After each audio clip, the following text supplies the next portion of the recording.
Okay people, so we got some spoilers for the upcoming chapter of Dragon Ball Super, chapter 55, and one of the biggest things that the manga has been teasing for a while now is the true identity of Merus. A lot of people have been wondering, okay, is he an angel? The latest chapter, chapter 54 at the end, left off in a major cliffhanger of like, wait a minute, so this is his identity, what's going on? So we got some spoilers of what's to come, also some inclusion of more of what I felt like this arc in particular of Dragon Ball Super has slowly been implementing into the Dragon Ball verse, and that's kind of the Hunter x Hunter elements of Nen.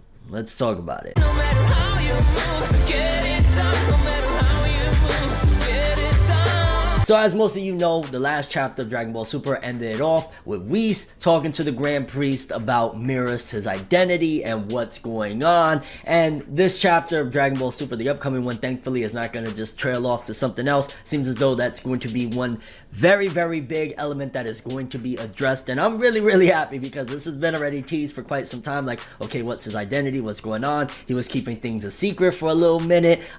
Things was just kind of like in a questionable state of like, well, who the hell is this guy? Why does he know so much? Why is he so strong? And it seems as though this chapter, at the very least, we're gonna get some answers. But again, also something interesting that they're slowly but surely implementing different elements of Dragon Ball Super that just really haven't been around. It seems as though they're getting more technical with the manga. It seems as though instead of it just being, which don't get me wrong, we know we love Dragon Ball for the fighting and all of that stuff, but the way they fight, it seems as though it's going to get a little bit more complex with them adding in even more elements of what I felt they've already slowly been incorporating from like Hunter x Hunter, where it's kind of like Nen manipulation stuff. Let's read the spoilers that we got and we'll talk some more. Okay, so for starters, one of the people that leaked the spoiler said Merus is 100% an angel confirmed, and they'd seen the manga leak. So I mean, we kind of already knew that at the end based on the conversation between Whis and the Grand Priest. It was teasing at it, but this chapter is going to full-blown show us exactly what's been going on, which again, we've had our speculations like, well,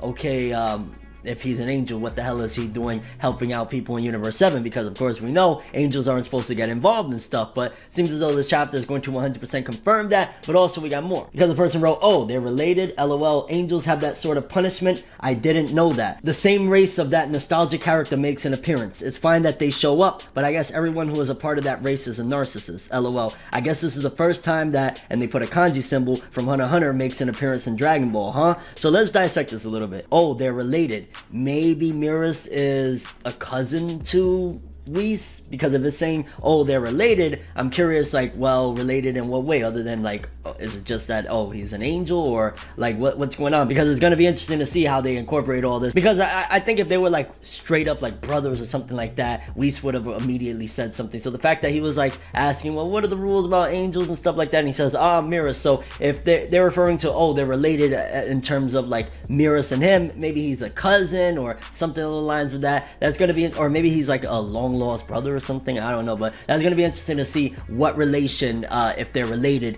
does Merus have with Whis. But also that line that says angels have that sort of punishment, I didn't know that. What does that mean? I mean, I guess what it's trying to imply is that the reason that Merus is, you know, kind of with the Galactic Patrol and not being an angel or something is that this is actually a punishment for something that he's done. So one of the initial theories that a lot of people had was that maybe his universe was destroyed and he's just kind of rummaging around. That's probably why he's dealing with problems in Universe 7. No, it seems to be that this is going to be a punishment. Now, what type of punishment could it be? Could it be that Merus was actually at some given point? Because I still don't completely clear out the idea that there's some involvement that Merus has had, whether in the past or in the present, something along the lines of that, of Merus having involvement with Moro. One theory is, who knows, maybe Merus was actually Moro's angel, and at one given time, Moro was a god of destruction. That would be freaking insane, and it also makes sense, because if you look at it in terms of the way Moro's power works, that kind of seems like a destructive power. Like, he absorbs everywhere he goes and he just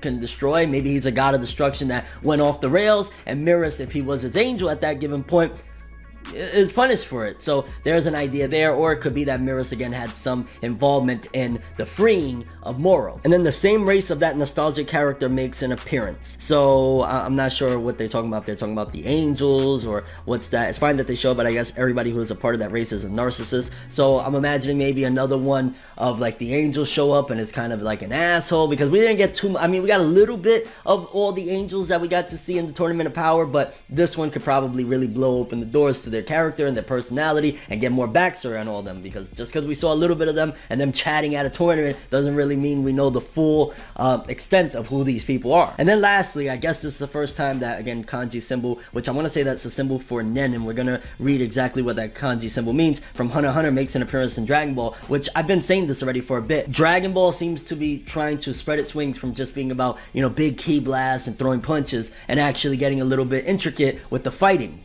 That's a really good thing, I'm not gonna lie, because it gives more to Dragon Ball, especially in this modern age where you got every manga has, like, you know, My Hero Academia's quirks. Everything has more than just, like, you know, fighting, more than just simplistic throwing punches to the combat. Now them adding certain elements like this is going to be interesting, but let's see what that kanji symbol actually means. That kanji symbol is for Shu, Enfold. It's an advanced application of Ten. Shu allows a user of Nen to enshroud an object with their aura, allowing them to use that object as an extension of their own body. For example, one could use Shu to extend their Ten around a weapon, which would strengthen and protect it. Shu can be combined with other techniques such as Ko. So from my understanding, probably, and they're going to use Ki, I'm imagining to do this, probably they're going to be like, let's just say this water bottle right here.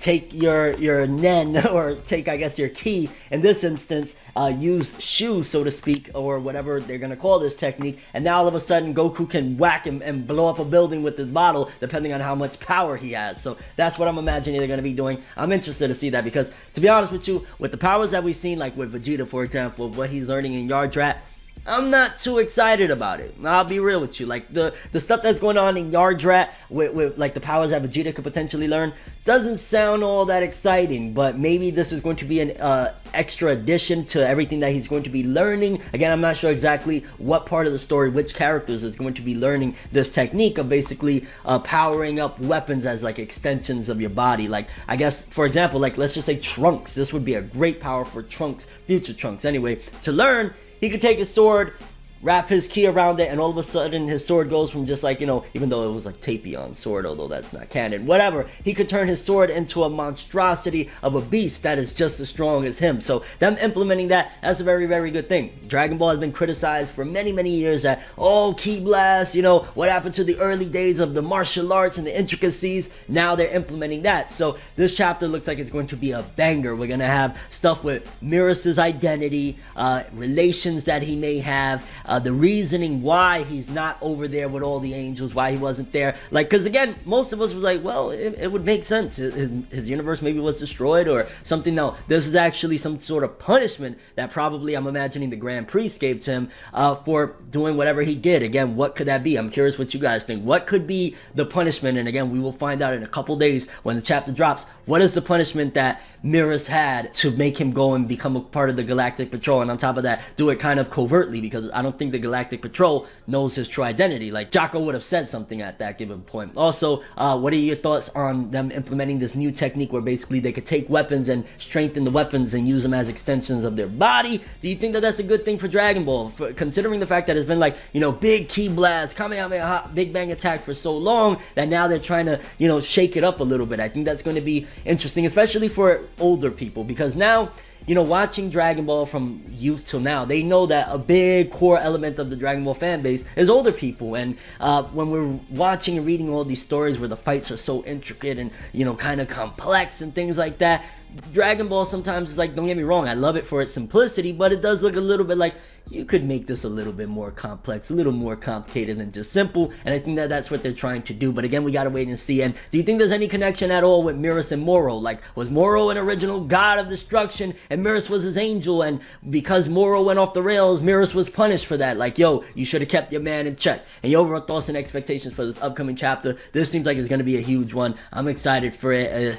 Yeah, Dragon Ball Super. Now, if only the anime would come back and adapt this. I'm just saying. Just wanted to throw that in there. Throw it into the universe. The Dragon Ball Super anime is coming back soon. It's gonna come back, I swear. That's all I have for this one, though. Thanks for watching. Hope you enjoyed. If you liked anything I had to say or enjoyed the video, drop me a like. I'd greatly appreciate it. And if you want more from me, make sure to subscribe. Follow me on Twitter, Instagram. Hit that bell to get all notifications. And if you want to follow any of my other social media, links, of course, are in the description below. I'm ForneverWorld, and as always, people, have an awesome day. And remember the golden rule: anime and manga for life, boy.